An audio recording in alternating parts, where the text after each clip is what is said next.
Somebody listening to this right now, living at such a young age, any advice you would give to them? This is something that they should do. I'd say definitely go for it.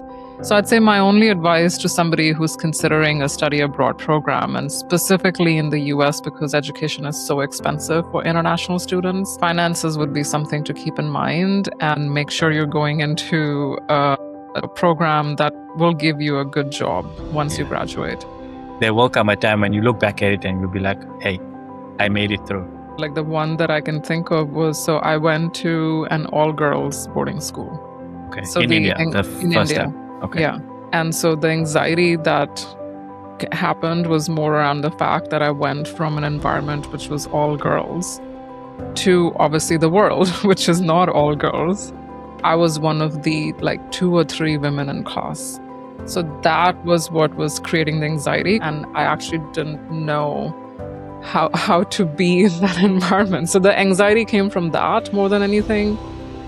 It was more the classes where I'm just sometimes the only woman in class and surrounded by men, and I'm just like, this is so awkward and weird.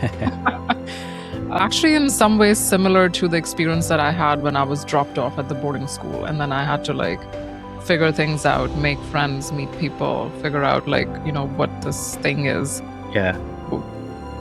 That could be nerve-wracking, but for me that was exciting, and just the aspect of getting to know all these people, experiencing life in a new place.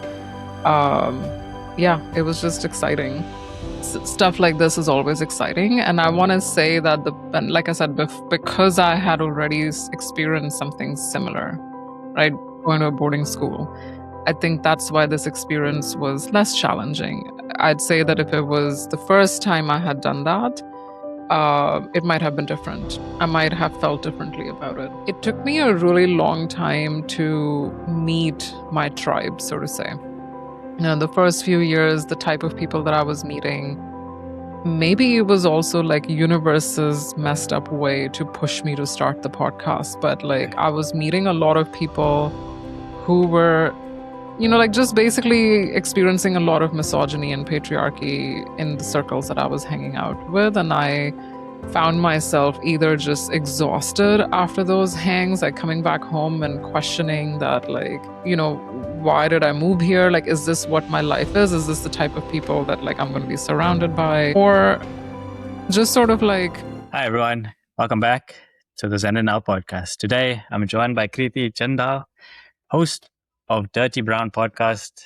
At just 18 years old, Kriti made the bold decision to leave India and step into an entirely new chapter of her life, not just only abroad. From navigating cultural expectations and personal challenges to building a life in both the United States and Canada, her journey is one of courage, resilience, self-discovery, and today we'll explore her upbringing, the obstacles she faced along the way, and how those expectations shape the voice and mission behind her podcast.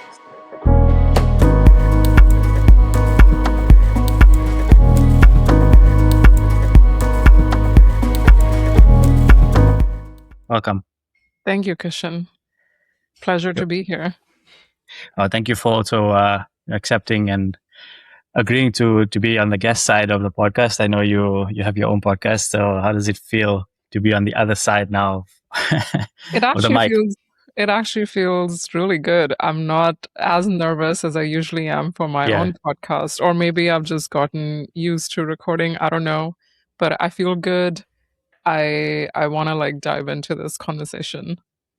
Amazing. We are so excited also to have you on today. So let's begin in the early parts of Kriti's journey in life. Your childhood, your upbringing. What was life growing up in India for you? I come from a small town in India, and for my education, my parents have always prioritized my education and make sure I get the best that the world has to offer, I guess. So they actually sent me to a boarding school. And it was partly because of the education. The education in my town was not that great. And the boarding schools in India, some of them are actually some of the top ranked schools. So sending me there, plus my dad himself had been to a boarding school before. So he kind of, knew what to expect. My mom had always wanted to go, but never got the chance. So, like, they really wanted to give me that choice. And yeah, it was a wonderful experience. I was in the boarding school. I went to the school at the age of 13. So Wow. really, I've been living away from home Wow. since I was 13.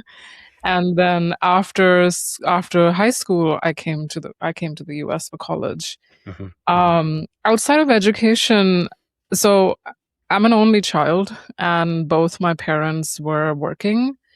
And so, from my childhood, I remember a lot of just like a community upbringing and like a love from community. Like my grandparents were very involved in my upbringing. So, after school, like they would take care of me, or I would really good friends with my neighbors' kids too. So honestly, like when I think of India, I remember like a time of just surrounded by people, even though I'm Yeah. an only kid, right? And then, just the usual life, I guess, in like a nuclear family. And yeah, I I think growing up, and I've actually been reflecting on this a lot more lately. I think I always wanted to like do something with impact.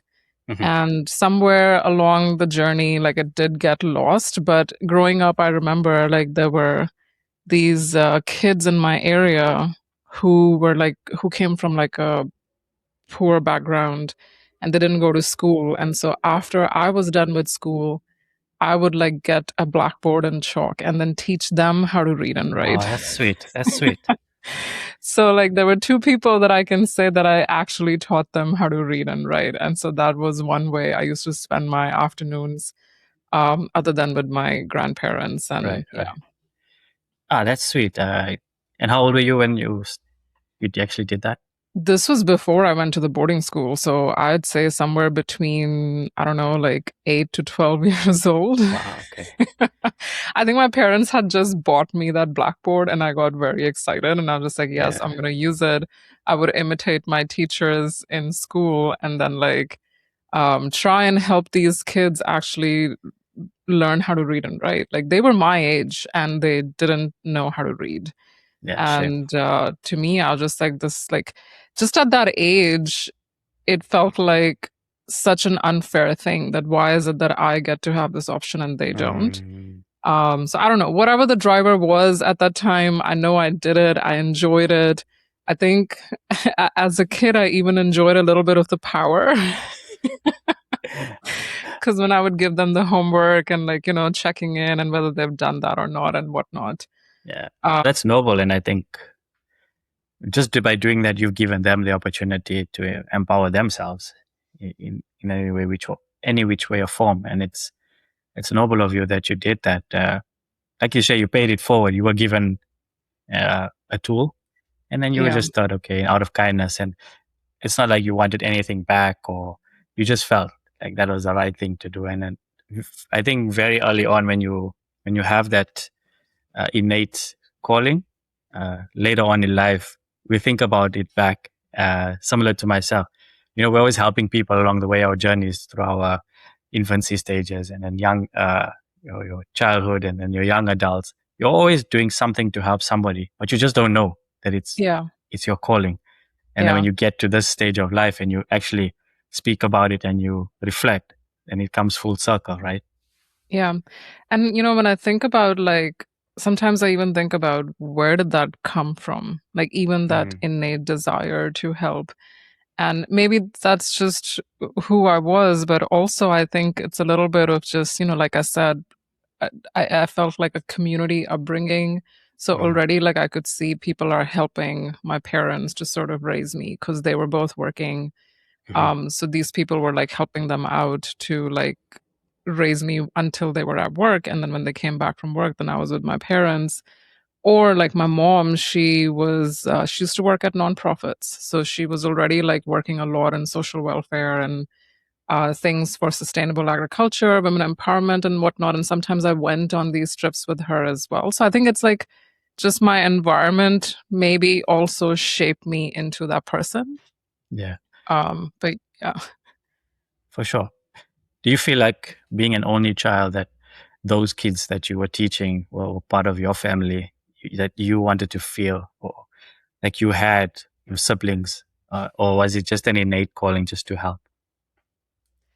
I think it was mostly to help because from Mm. like a sibling point of view, um, my mom's sister, she's actually only 6 years older than me, so she's Oh, more of a okay. So sibling to me more like a sister. Yeah. than Okay. my mom. Yeah, so when I was at my grandparents' place, like she was my sort of the elder sister who was around. And like there were friends and stuff. So I'd say this was really just from a place of like helping. And yeah, of course, like after like I was done with the lessons, we would play and stuff. So there was definitely an aspect of like being around kids as well. Hmm. Yeah, and in India, as we know, uh, even if you haven't been, it's multicultural. There's a lot of people, so you're gonna have some form of community around you at some point. It's Yeah. just the way it is. I think also growing up in South Africa, also being isolated with just our own people Hmm. because of apartheid, we also had this a similar environment where your neighbors become your friends, Right. and so on and so forth. So I can Yeah, attest to what you're saying, and it's just they become your second family outside of the four walls, basically, for sure. and you get to, I don't know, play, get hurt, fight, argue, whatever it is. Yeah. But that's just the journey of us, where we come from, and looking back now, as an only child, so I know there's a lot of expectations, like parents, because they sent you to boarding school. Did they want certain things from you? The normal route or the lineage route of profession. Yeah, no, they definitely did. I think just like any other Indian parents, Mm. my parents also wanted me to like become a doctor or an engineer or a lawyer. Like my dad, he had so actually my family, there are a lot of doctors in my family. So I thought that I wanted to be a doctor for the longest time until one day some biology class that I took in high school, I was like, no, I can't do this. And then I switched to the engineering path.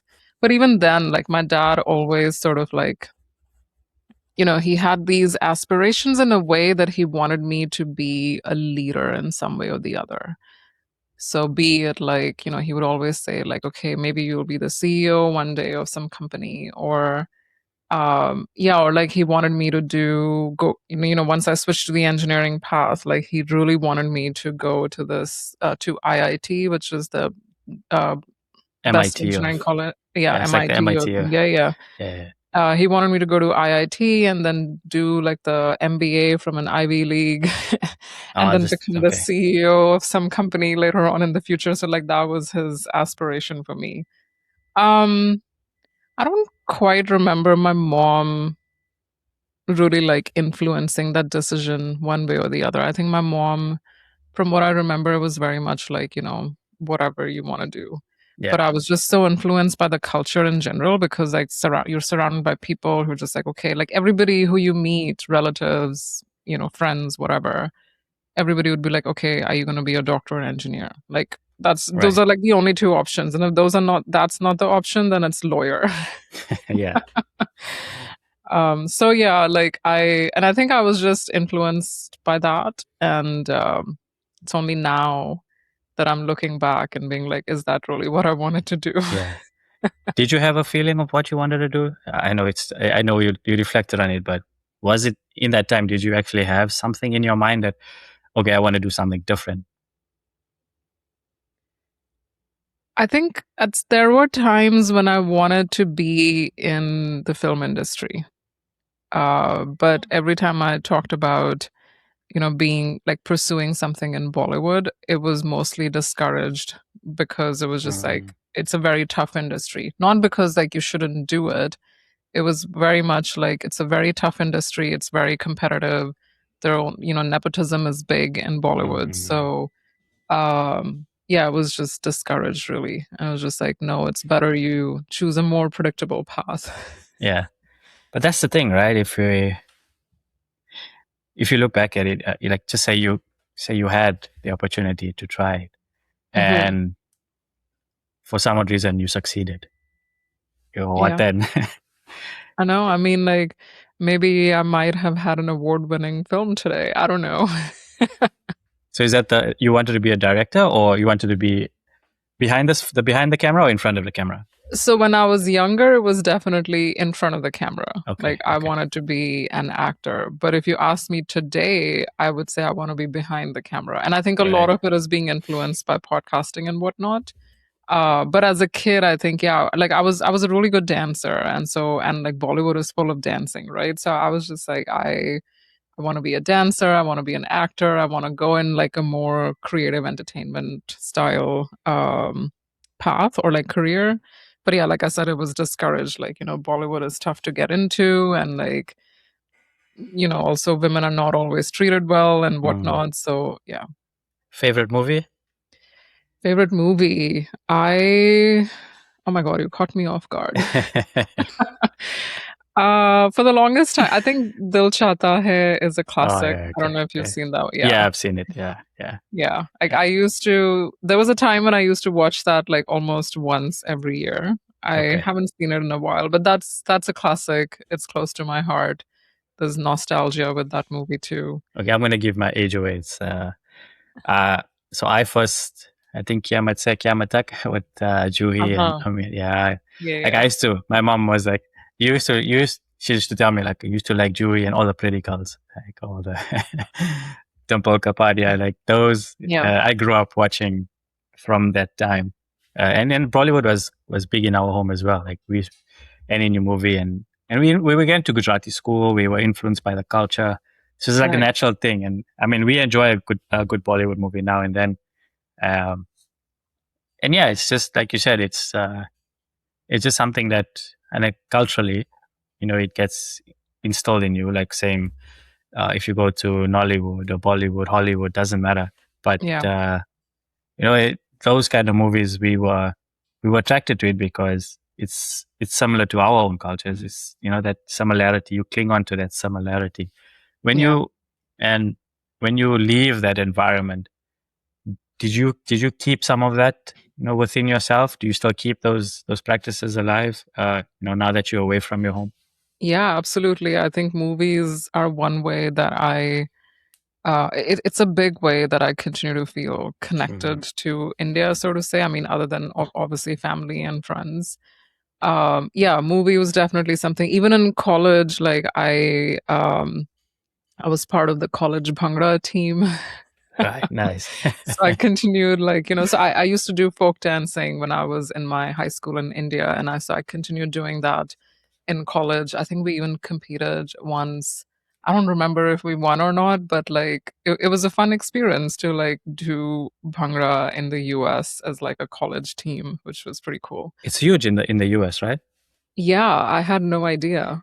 Yeah. My wife's so Tejal's cousin, they actually have like a school and everything, like Bhangra, like Navratri. They have their own school. They practice and they Right. go and they compete in different states. I'm like, okay, wow, that's Yeah. that's that's Yeah, so impressive. that was cool. And like obviously, food is another way to stay connected. So Mm, like I don't think like even though I've been living away from India for a very long time, like I think deep down the small cultural things, like I still practice that. Like, mhm. and by that I mean not like festival like I'm not Yeah, yeah, I'm not a religious person. So like right, not the religious stuff, but like small things that, matter to me. I continue to practice that. right. Yeah, let's Yeah. talk about that journey with at 18. I mean, at 18, we still babies. So, Yeah. how did you find the courage to actually say, okay, I'm going to the States? To be honest, it was a little bit of like an escape from the Indian education system. I was running away from that. So when I graduated from high school, so first of all, the idea of studying abroad was instilled in me by my father. This is Okay. not something that I had thought of. My dad, again, because my dad, for him, like education is always very important. And it Mm, was very important to him that I get good education. So like he put that seed in that thought in my head that like, hey, maybe you can go abroad to study. right. Um And so I took my SATs and whatnot. So like things were already in process, and I got the admission at one of the colleges. But I remember like my dad really wanted me to go to IIT because I was going to be pursuing engineering. And doing that would have meant that I have to drop a year after I graduated from high school, just spend that entire time studying and then taking the entrance exams and then go, see if I actually pass, because the competition is so tough. Like I may have to like do that all over again. Yeah. I don't know if you've seen that show called Kota Factory on Netflix, but No, no. basically I went to Kota for a month. But it's essentially a place where you have a bunch of students who just go there to just study. Like Wow. all they Okay. do is study, and that's it, like 24/7. They're studying. There are all these like coaching classes to help you prep for your entrance examinations for either medical exams or the engineering exams. It's like a school of excellence for education, Yeah, basically. but it's like a Something little like a, extreme. Like, oh, yeah, like if you look into it, it's almost like kids have no life outside of just prepping for this. and this is on Um, Netflix, right? It's spelled yeah, with there's a show on Netflix called Kota, yeah, with a K that kind of KH. covers Okay. Okay. Kota. KOTA. Okay. Um, so I was there for a month, and I was like, oh, I don't want to do this. I got so scared. I was like, this is not me. Like, a year of this, like I just couldn't see myself doing that. And I Right. already had the admission at a college in the US. So I sort of like, kind of like, asked my father to like, please send me because I don't want to do this. This is a very like sad existence. Mhm. So it was a little bit of like escape. I didn't want to deal with all that in India, and I had the privilege to and the option to like come to the US and study. For me, honestly, it was just this exciting opportunity. It Right. was full of good. It was going to be full of adventure.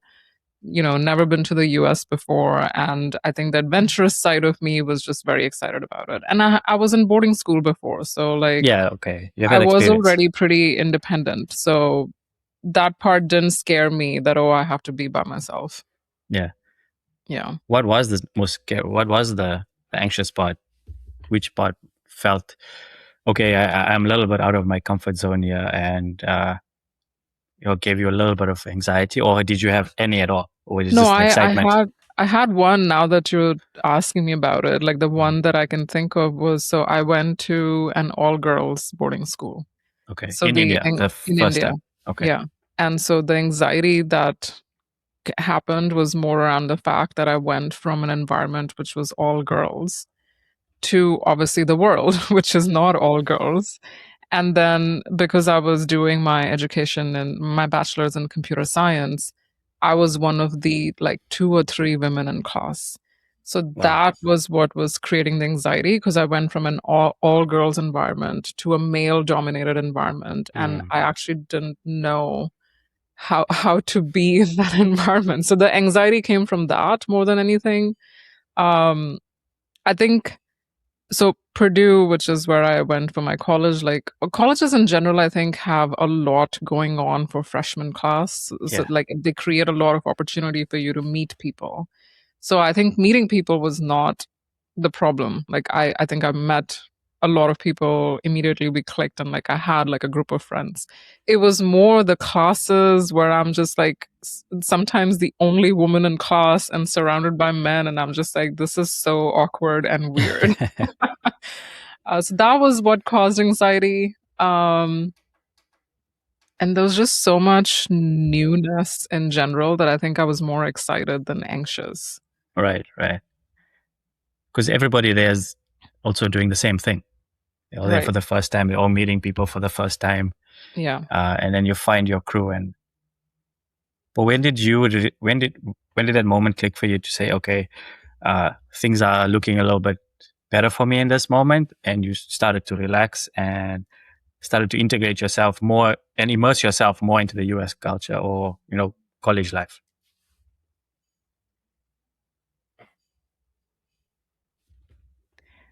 I think it was in like the first month when I met.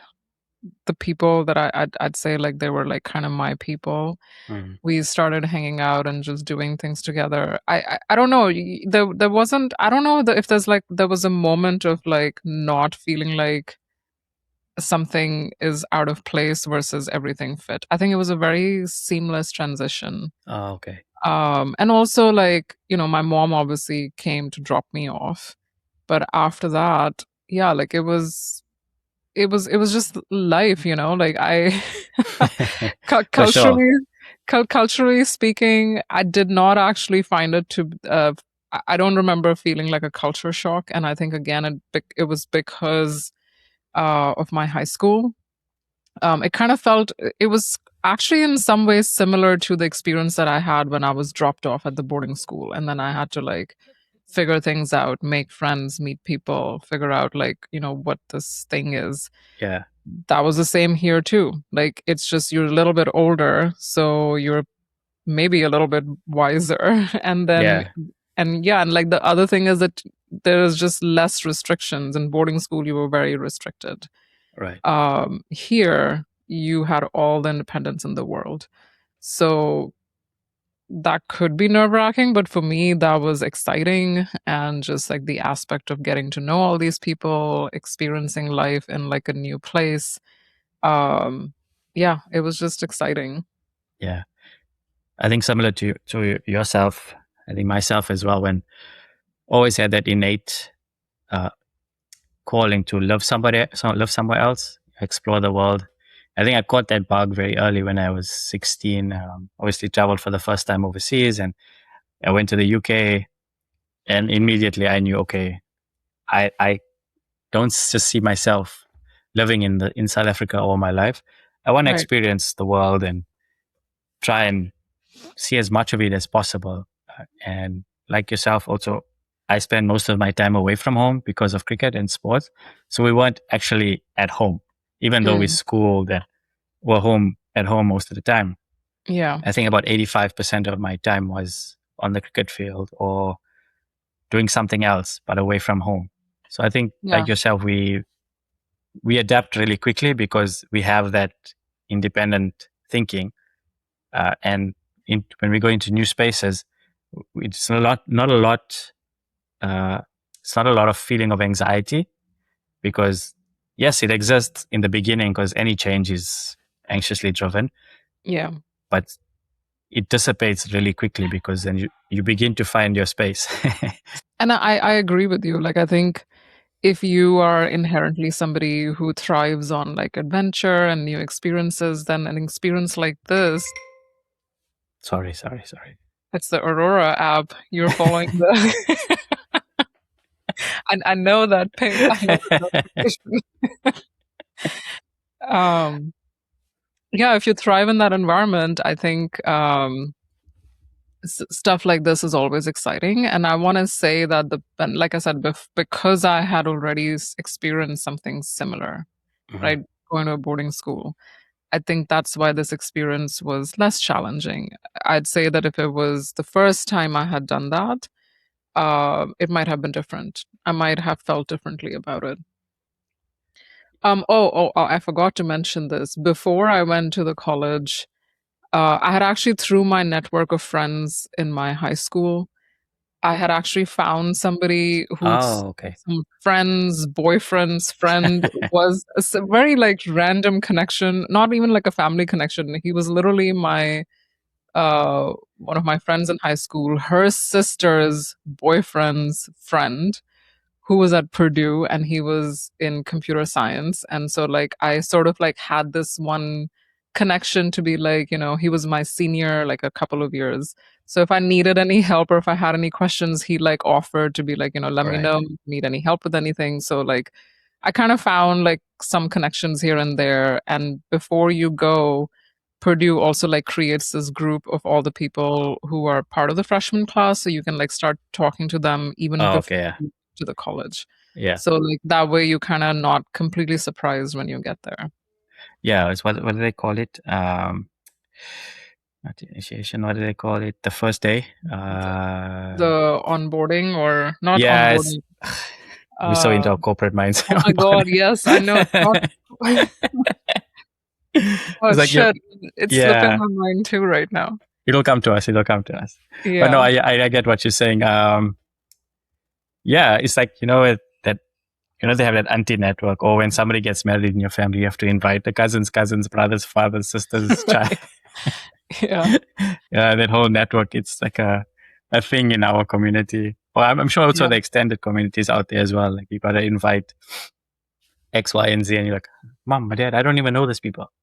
yeah, They're like, no, it's important because we have to. You're part of the culture. You're part of the community. You're like, okay, yeah. cool, no problem. So I guess that ran for like 4 years, right? 4 years. 4 years, Okay, yeah. okay.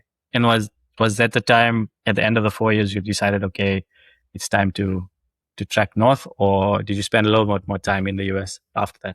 No, I did. So, the most anxious part about my college life was the fact that I had to land an internship. And if I didn't, then that means that once I graduate, I would have to go back to India. Or Okay, like basically like internship was a way to find a full-time job um at the time of graduation. So like I did my internship in my third year, and then through that I got my first job. And so once I graduated, I basically moved to Seattle for my job. And then I was in Seattle for a decade before I moved to Toronto. the wet city, the windy city or wet city. What do they call? The Pacific Northwest. Yeah, yeah. Yeah. That must have been some getting used to having that kind of weather all the time or most of the time. Oh, for sure. Yeah. Like that again. So I didn't know what the weather in Seattle was like. Honestly, from my perspective, I was just happy that I had a job because everybody who didn't have a job had to go back to their home countries, right? Because you're on a student visa and whatnot. Also, like there were few people from my college and like a couple of my best friends from college. We were all moving to Seattle together. So there was no like there was not even like a single thread of like, oh my god, I'm so anxious about this move because my best friends were gonna move with me and we were gonna Okay. do live this life in Seattle. Um, also, like my internship was also in Seattle, and through that internship, I had met a bunch of people who were gonna come back to Seattle. So like that Oh, move okay. was like I already had a full network of people already there before I moved to that city. Yeah, my next question or my next point to you was going to be, somebody who doesn't have that kind of network, how would they feel? Did you come across somebody like that? Because I know in this day and age, there's coming from South Africa to Canada and seeing the international students come across. Yeah. And some of them, you kind of feel for them because they also here, they just don't know what's going on. Uncertainty hits. And I mean, thankfully you had that network. How would you have felt if you didn't have that network? Well, I mean, I don't have to. This is not a hypothetical situation because when I moved to Canada, I did not have that Okay. network. So I know how tough that can be, and it's actually very challenging. And um, you have to really like put yourself out there and Hmm. try to like make connections. I'd say yes, it would have been a lot harder, but also doing that in your 30s is very different from doing that in your 20s because the move to Seattle was in my early 20s, right? So I think already, I think there are just more opportunities to make connections either via work or just other events. And like when you're younger, everybody's like keen to Yeah. make friends. Like, how would it would have definitely been challenging for Hmm. people for sure. I just, at that time, I was lucky that it's not something I had to deal with. And that's why I was not prepared for my move to Canada either, because I was like, oh, I have done this move before. I have moved cities. I have moved countries. How hard can this be? It's Yeah. very hard. Somebody listening to this right now and they're thinking of, say, the student visa route, like a youngster, uh, and you leaving at such a young age, any advice you would give to them if there's any doubt in their minds that this is something that they should do? Hmm. Yeah. I'd say honestly, like if the university has a curriculum that you really want to, like that the university is known for that curriculum, or you just want to experience studying abroad and you have the means to do that, I'd say definitely go for it.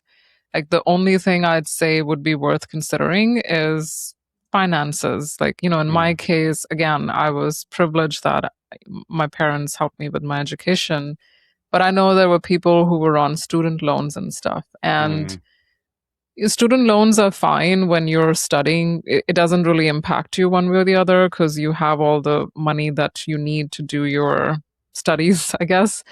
But it's afterwards, like when you have to repay that loan. And I've seen people who are just like in that debt, and it's like a massive mm, debt. I think the interest rates are not that great either. And I know, like, one of my friends, for example, one of my best friends, he was on student loans, and I think up until about 5 years ago, he was still paying them off. And this is a person who like worked in tech, had a really good job. And you'd imagine that this person should have been able to pay yeah, off the loan a lot sooner.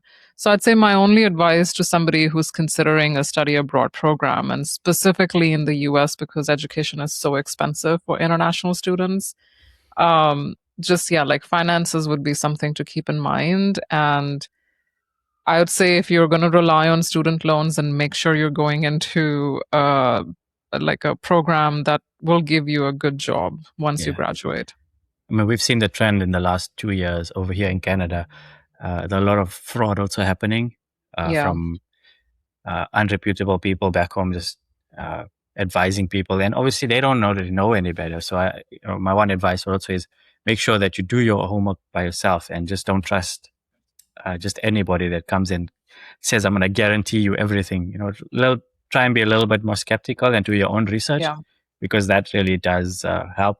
Because otherwise, you're just going to be sitting in another situation which you not only you are in, but your family is in, because it doesn't only affect you, it affects everybody associated with you, because they also feeling anxious and they don't know what's going on your end. And yeah, just do your homework, guys, and just make sure that it is a reputable institution that you are going to be applying to, and there's back and forth communication. yeah. I agree. Like it was really sad, like how there was so much Mm. fraudulent stuff happening in Canada for that. And I'm glad, like we are, there are there, we're looking into that, and it's not happening as much. But yeah, that's really sad and upsetting, especially because like so many of these students, there are very few people who I think have the privilege of just like, money is not an issue and they Yeah, can just go and do this. So yeah. it's a very finite number, very small percentage of Yeah. people that actually do that. Don't go anywhere. We'll be right back after this short break. Before we jump back into today's episode, a quick favor. If you're enjoying the conversation, please take a moment to subscribe, follow, and share this podcast with someone who could benefit from it. Thank you for being part of this community. Now, let's get back to the episode. And I'll share with you a story. A young student as well from South Africa. A couple of years ago, he had applied to Rice, and that now it's TMU. And somehow, like, connections from my sister-in-law's side, and linked together. Like, he was coming to Canada, and we were here, so kind of like just made a connection. And his mom and dad were reached out to my sister-in-law's brother-in-law, and we met. We kind of made connection, and he came over. Also very shy, very very within himself. Within the first few months, didn't know anybody. But I will say that the transition and the trajectory of his confidence just in the last few years has like really shot up, because he put himself out there. Yeah. Like, he didn't know anybody. He didn't know the country, didn't know system, whatever. But the only thing he had was us, Yeah. as familiarity, coming from the same country. So I Right. think if you do put yourself out there, you will reap the rewards. And it's not going to Sure. be easy, guys. It's going to be tough. It's challenging. Moving anyway, even if you're just moving state, it's going to be a challenge. And just understand that doesn't last very long. Just ride that wave a little bit. Take the hit, and just keep going, because there will come a time when you look back at it and you'll be like, hey, I made it through. And then your journey can inspire somebody else who is actually in that moment that you were in.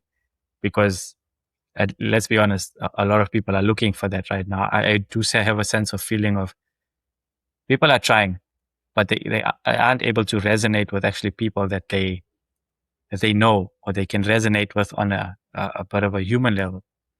I'm not sure if you feel like there's a major shift happening No, universally. I don't know about university, but in No, I mean general. universally. Sorry. Oh, universally, Yeah, yes, yeah, yeah, I see that, and social media is to blame for that, right? Um, from my perspective, I think because social media, like, it allows you to create a connection without the risk of like actually putting yourself out there. And so I think people are just not practicing that muscle that much as we Mhm. used to.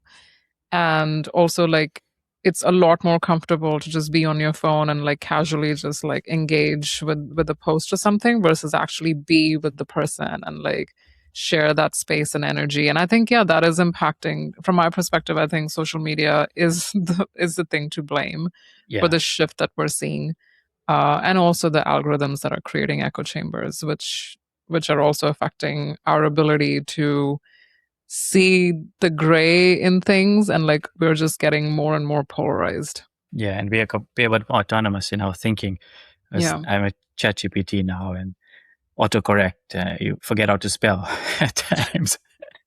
I do notice that, like when I'm texting, I'm just like, I used to be so good at spelling. Like I remember as a kid, I don't know if you had that in school. Like we had dictation, like really young, like I don't know, in like second grade or third grade, like we used to have Yeah, dictation. for sure. Yeah, And yeah. I We was did that too. always Yeah. yeah, and I always got 100% on all of them.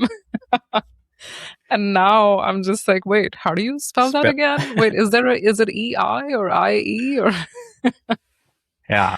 Remember the power of the pen? Like everything we yeah. used to do. I still remember how to write in cursive. I don't even know kids today will even know what cursive is. Yeah. No, I still write. I Okay. mean, my handwriting is very poor now. I mean, it always was pretty bad. Now it's just very, very bad. No, but I agree with you, and thankfully nowadays, world governments are taking a stance and banning social media for young adults up until Yeah, a I know certain age. Australia To had that. yeah, Australia did that, right? Yeah. yeah, I think I'm all for that because I do feel kids really need. They don't need.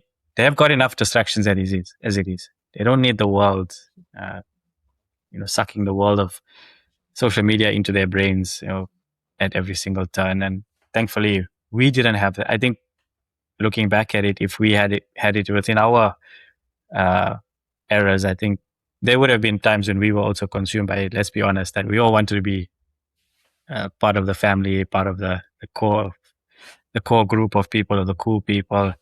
Yeah. And thankfully, what did we have as mediums? Encyclopedias, yeah, library books. Yeah, in my boarding school, we actually weren't allowed to have devices, so like we really just had the library. But after that, in college, obviously, like Yeah, Facebook came out when I was in college. Oh wait, was I 2000 and can't remember. when did Facebook start? I 2007, think it 8. was Yeah. yeah, I was in college. I remember like, hearing that, oh, it's only for Ivy Leagues right now, and then eventually it got expanded to everybody. And so All right. Yeah, you guys would have had the first instance of it because it actually started at Harvard, and then yeah, it so was distributed towards. Purdue was not an Ivy League. So once it was open to other universities, that's when like Okay. we got access to it. Yeah. Yeah. I think I went throughout my educational years without social media. Besides Mixit, I don't know if you heard of Mixit. No. I think it was maybe probably a South African social media, like instant messaging, like AOL Ah, kind of thing, but right, on the right. phone. Okay. But not too much interaction with the internet. And I think I finished I graduated 2007 from Vasari, and then only after that started getting in Mm, Facebook and all the other stuff. But yeah, but it did help in a way because when I traveled to Europe in 2008, it kept connections alive with people that I met on those tours. So I think yeah. that's the positive side of social media. The real connections that you make in real life. It's not like I didn't meet these people. I spent like a whole month with them. So you made the Yeah. real connection first, and then you kept in contact after that. So I think that's where the healthy part of it, of technology comes through. And now living abroad as well, we are reliant on it to keep in contact with our family members. Mm-hmm. So that's the plus side of technology. And I'm sure at 18 years old, you needed that just to be able to make sure that you are in contact with your family back home. Yeah, because we didn't have WhatsApp back then. We had Skype. So, like, messaging was what I relied on most of the times. Like, obviously, we called, but not that much because they were like international calls, or you had to be on Skype and stuff. So yeah, Facebook was actually how I stayed in touch. Messenger was how I stayed in touch with my high school friends, with family.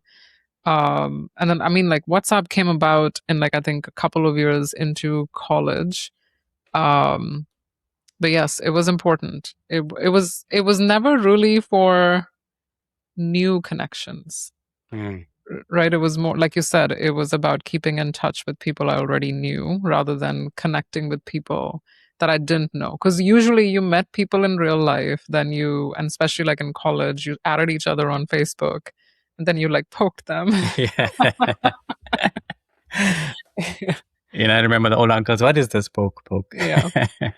And like in college, one of our pastimes while working in between projects for computer science, in the labs, we would actually just like play poker on Facebook, the Zynga poker. That was like, yeah. Those were our breaks. And when you moved to Canada, obviously, that was in when did you move to Canada? It was end of 2021. Okay.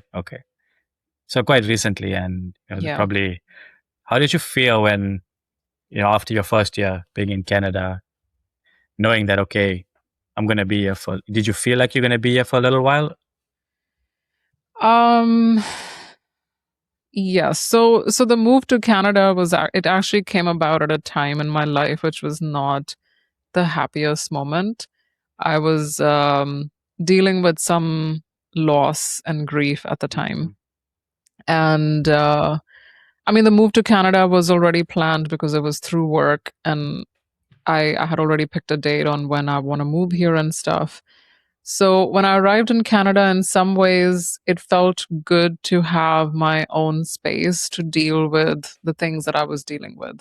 But at the same time, I also really needed my friends in that moment because of the stuff that I was dealing with, like a support system where like they were next to me. Like I had friends who I could call and family that I could call, but I really needed somebody to be in the same city as me where like somebody could just take care of me on days where I didn't want to do that. Right. So that was actually very hard. The first year in Canada, I'd say, was actually very hard. And I had underestimated what it means to move to a city where you don't know anybody. You'd never even been there. Like I'd never been to Toronto before. And I moved here in the middle of the winter, which was a terrible idea. That's like jumping head in deep end. To anybody who's considering moving to Canada, please do not move in the winter time because nobody is like, it's just so much harder to meet people during that time. We did too. We also landed December, mid-December. Yeah, and I don't know why we did that to ourselves. So, and it was 2021, like, we hadn't fully come out of COVID, like all of the post-pandemic stuff was still going on. But anyway, like I really, really felt that sense of like I really felt alone when I moved here, mainly because of what I was dealing with in my life at that time. And it's never the same to just call somebody and be on the phone. Like I said, I really wanted somebody in the same city as me. So that really did prove to be challenging. But, and like I also sort of like found that it took me a really long time to meet my tribe, so to say. The first few years, the type of people that I was meeting, maybe it was also like universe's messed up way to push me to start the podcast. But like I was meeting a lot of people who were, like just basically experiencing a lot of misogyny and patriarchy in the circles that I was hanging out with. And I found myself either just exhausted after those hangs, like coming back home and questioning that, like, why did I move here? Like, is this what my life is? Is this the type of people that like I'm going to be surrounded by? Mm-hmm. It was one of those also, okay, oh my God, King West. I live in King West right now, and like, I have a love-hate relationship with this location. But I remember when I was, King West was one of the first neighborhoods that I hung out in when I moved to Toronto. I was like, what is this place? Like, I felt so out of place in Toronto. So like, and maybe I was also projecting what was happening or what was going on internally, emotionally at that moment. But like, I felt really out of place in like King West area. I also felt very out of place in terms of the people that I was meeting. And not everybody was bad, obviously, but like I just had a lot of experiences where at the end of the day, I was like, it's better off to just stay at home rather than like go out and experience the misogyny and the patriarchy. So eventually I like, pushed myself to just start doing things that I liked. And this sort of happened in like end of my year 2, year 3, I want to say, of being in Canada, when I started to meet more and more people who were sort of my tribe. But the first couple of years, yeah, it was lonely, it was hard. I was questioning if Toronto really is the place for me. Yeah. From like multiple different things, right? Like people are really what make a place for you at the end of the day. This is something I've learned after like living in different places. If you cannot find your people, that place is just not for you. Yeah. And that's how I was feeling in the first couple of years. So to answer your question, like, did I know or did I think that I was going to be here forever? It really felt like I had made the wrong choice. Okay.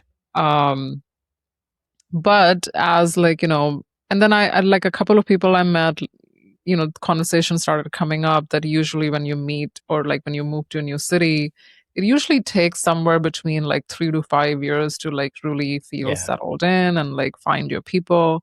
And I am at that sweet spot right now, right? Like it's been about 5 years. I have a good community. So things have obviously changed for the better, but initially, yeah, it was hard.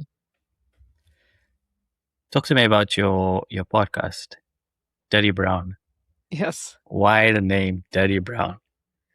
So Dirty Brown is so for people, I mean, the podcast is not popular, so I'm assuming most of your listeners will not know about Dirty Brown. So it's a podcast for South Asian women, and the goal is to empower women to choose the off-script non-traditional life, whatever that could be based on the cultural background that you're coming from.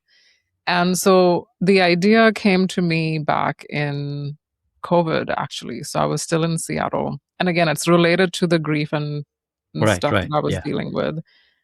And I think, so Dirty Brown as a name, to me, it was a direct translation for the Hindi phrase, Ladki Bigar Gayi, which I think you know that. And for people who don't know Ladki Bigar Gayi, it's basically this woman or this girl is like, she's a lost cause.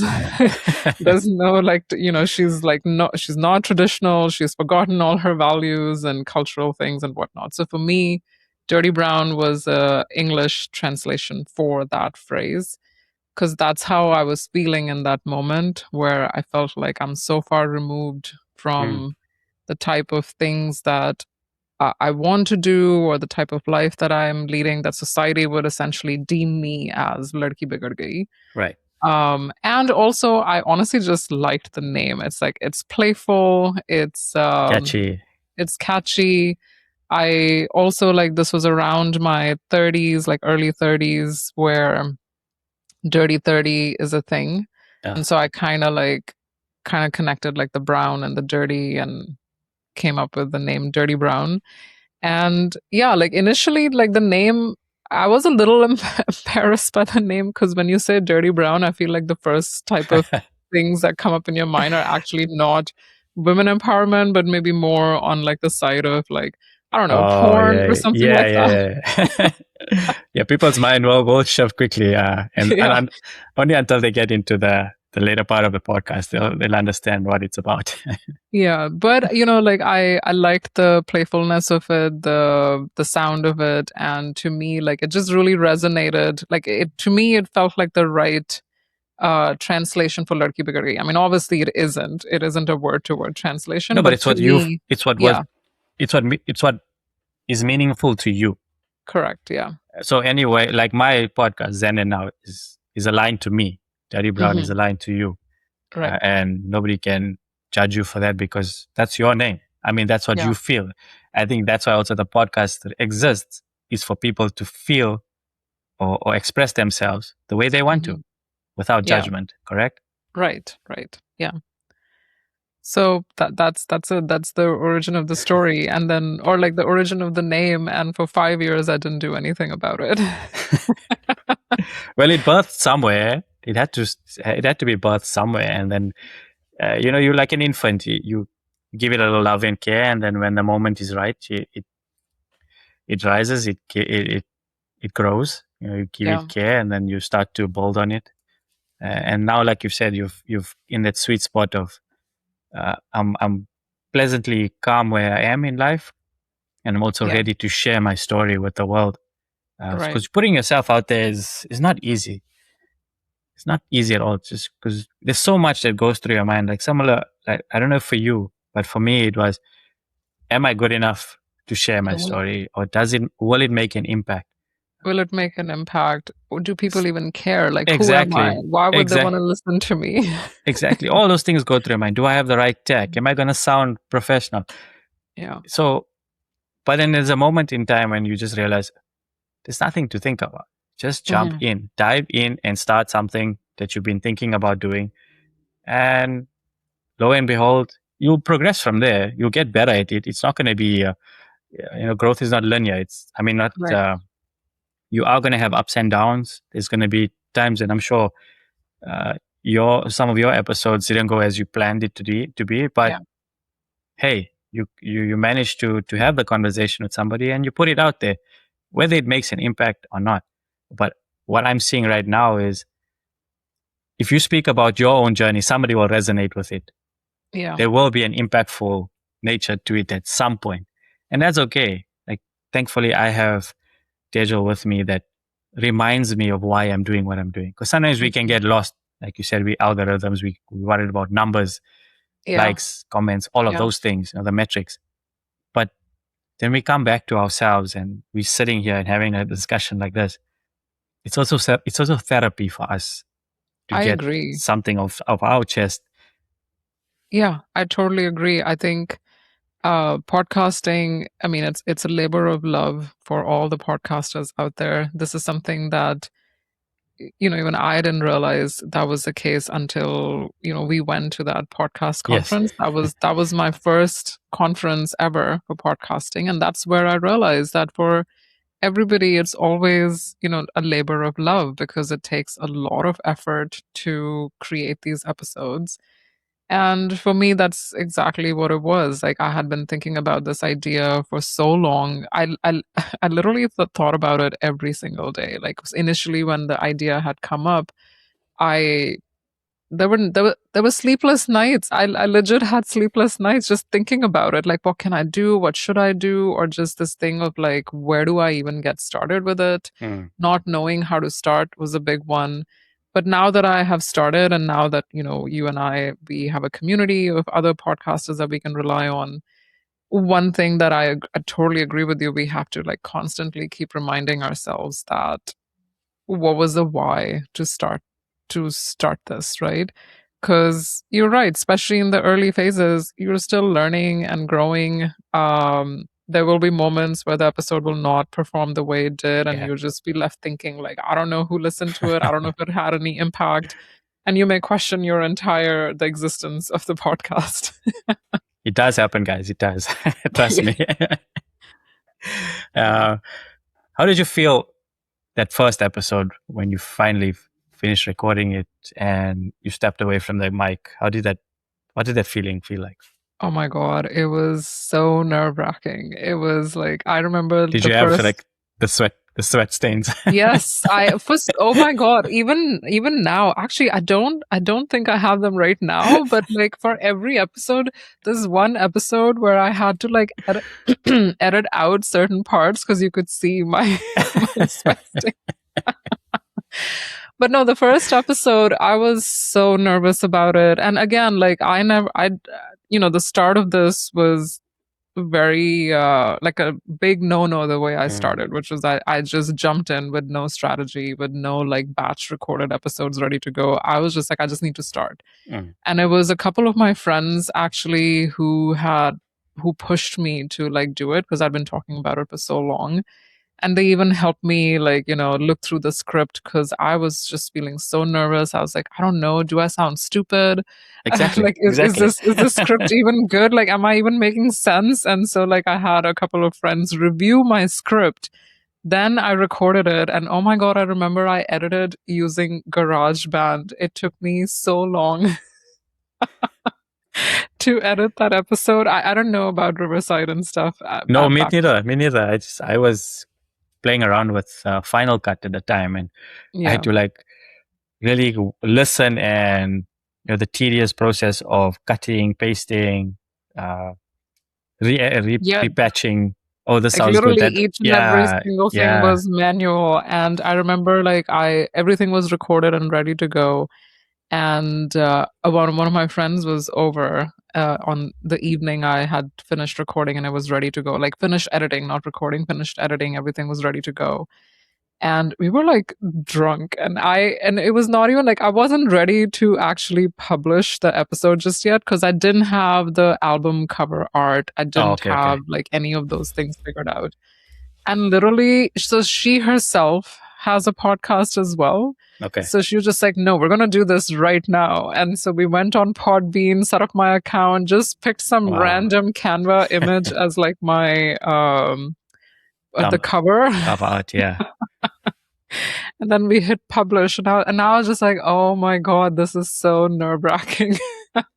But in a good way, right? Yeah. Like I was excited, and then I shared the link with everybody I knew that, hey, like listen to it. So yeah, it was a very thrilling experience. And now how many episodes are you down now? I think I'm at like 14 or 15. Ah, congratulations. That's awesome. Thank you. They say like the first year or first couple of 10 to 20 episodes is where a lot of people start to, or even less than it. There's I think three episodes is like, I think 50% of people stop after that. And I think the 90% of people stop after 8.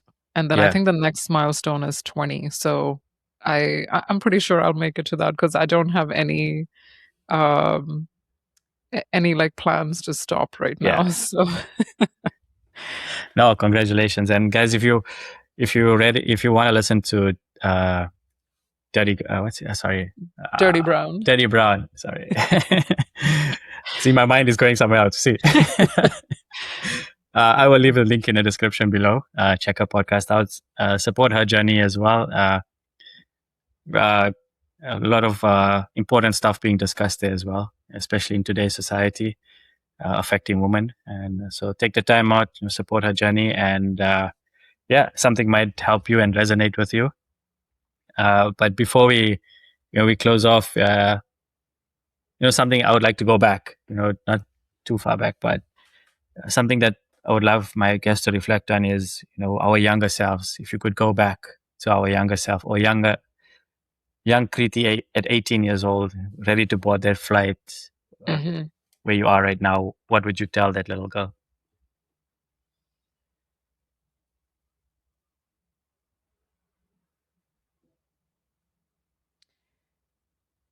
I would tell her that don't be afraid to take risks or go after the unknown. I think up until very recently, and by recently I mean like maybe a year or two ago, I had always chosen the known path, so to say. Sure, like there are some like unconventional things like boarding school and going abroad to study and all of that. But even then, like they were conventional in the sense that it's education and then engineering. I did what I knew. Even in college, like you kind of in US specifically, the curriculum is structured in a way that you can actually experiment and figure out like what is it that you're really interested in. But I was so worried about not failing. Like fear of failure was a big thing for me. That kind of kept me a little like risk averse, so to say. Okay. Or just, try or like going after the paths that I could somehow predict how this would turn out. And that fear of failure is also what kept me from starting the podcast for a very long time. Fear of failure, fear of like, am I good enough? Like those were the two predominant fears that prevented me for so long. And I'm past that now and I'm putting myself out there and doing it. And I would say to that 18-year-old Kriti to be like, don't be afraid. Just like if there is something that you want to try out or experiment with, just go for it and trust yourself that like you will come out on the other side. Yeah. And let's circle back to current. What are you most proud of right now? Exactly that. That I think it's like an ongoing thing that I'm telling myself too. Yeah, Like the good. thing that I'm most proud of at the moment is actually giving myself that choice. Because I was the one who was standing in my own path for so long, in terms of not starting it or not doing something that I wanted to do, or like the most recent example being my corporate job, which like I was unhappy in that for the longest time. Like, if I think back to as a kid, I wanted to be in a creative space and go into like film industry. I ended up in tech, and there are problem solving creative aspects to it, but like clearly I was so unhappy and it was affecting my mental health and everything. And I gave myself the choice or the option to get away from it, to like quit and try to figure out what else I might do. So ultimately it's about basically what I would tell the 18-year-old. It's coming from the fact that I'm doing that right now, is like giving myself the choice to take a risk and trusting myself that I will come out on the other side. Yeah, and stand in your presence and don't let anybody take that away from you, because that's the important part as well. People always do what is necessary or to please others, and then we lose Mhm. ourselves in that way. But I would also love to say that well done to you, congratulations, and on the journey that you've been on, and now that Thank you're you. continuing on that journey as well. And it was exciting to chat to you. And guys, if you don't know, we met at a immerse sauna experience, ice bath Oh, experience. right, we did. The cold and Cold hot plunge, yeah. therapy. So you never know. You meet people. Take a chance, like you said. I like to take a theme away from each podcast, and like today, I'd like to say practice the unknown, because you never Yeah. know. So that's the theme of today, guys. Practice the unknown. And before we close off, anything you'd like to add or just say before we close off the podcast? I think that's a fantastic place to end. Like the practice the unknown. That is so beautiful. And I actually never thought of my life journey to have that tagline, but it kind of is like, in every step, it's just like practicing the unknown. And it's always been thrilling. It's been pushing myself towards the unknown has always been the path for personal growth Yeah. and just new experiences. So I'd say I think that's like a pretty sweet spot to end it at. Yeah, we've touched on. You actually inspired me, because when you said practice, when they practice that part of yourself where we were in that moment of, I think, the 80s, 90s, and 2000s, where we didn't have social media, sorry, and we had to actually physically go up to somebody and have a chat and make sure that your mouth is not dry, and Right. You don't have armpit sweat, yeah, nervous sweat. you're gonna make a good impression. Yeah. So thank you for coming on today, sharing your experience. I really appreciate it, and I look forward to listening to Dirty Brown in the future as well. And so, like I said, guys, Links in the description below. You guys know the drill. Please support our journeys, so I can bring you a lot more inspirational people like Kriti, who are also putting themselves out there, so for others to feel safe. So thank you guys again for listening today. Like, share, subscribe. I will say the same thing. Please support Kishen's journey. I'm sure you've heard a lot of him, a lot from him already talking about his journey, but it is also pretty impressive. And it's impressive what he is doing here. It's important work. So yes, subscribe, please, and listen and support our journeys. Thank you so much, Kriti. Until the next one, guys, stay Zen. Cheers.